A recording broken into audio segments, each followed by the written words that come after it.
हमने आपके ये 3 आकृतियां दिखाई हुई है। 2 आयत है, एक वर्ग है।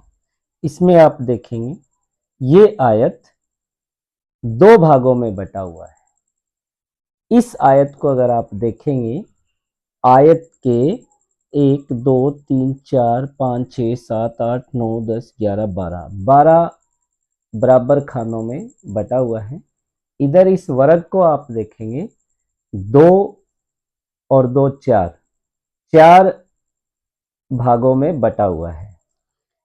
पहले आयत में अगर हम देखें, एक पूरी आयत है, उसके 2 हिस्से हैं और एक हिस्से को रंगा गया है। तो अगर हमसे कोई क्वेश्चन करें कि दी गई आकृति का कितना भाग रंगा हुआ है, तो हम कहेंगे 2 में से 1 भाग रंगा हुआ है।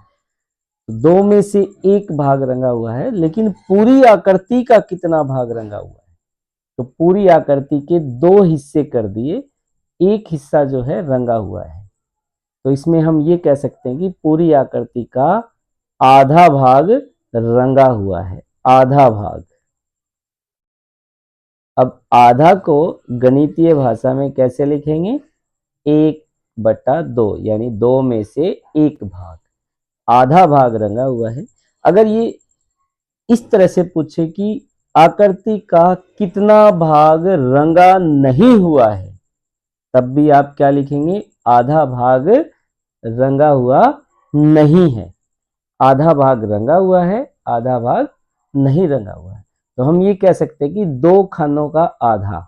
तो अगर आप यहां लिखें 2 का आधा, तो आप बताएंगे कि 2 खानों का आधा भाग रंगा हुआ है। तो आधे भाग का मतलब 2 का आधा 1 खाना रंगा हुआ है, 1 खाना। लेकिन अगर ये पूछ ले कि कितना हिस्सा रंगा हुआ है पूरी आकृति का, तो आधा भाग रंगा हुआ है। आधा भाग यानी 1/2। चलिए दूसरी आकृति में हम देखते हैं, इस आकृति में कितना भाग रंगा हुआ है हमने ये बताना, और कितना भाग नहीं रंगा हुआ है। तो इस आकृति में हम देखते हैं कि इस आकृति को 1 2 3 4 5 6 7 8 9 10 11 12 भागों में बांटा गया। 12 भागों में बांटा गया है।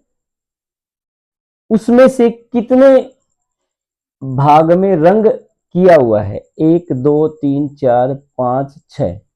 तो 12 में से 6 भाग जो है रंगे हुए हैं। तो 12 में से 6, तो 12 का आधा भाग कितना होता है?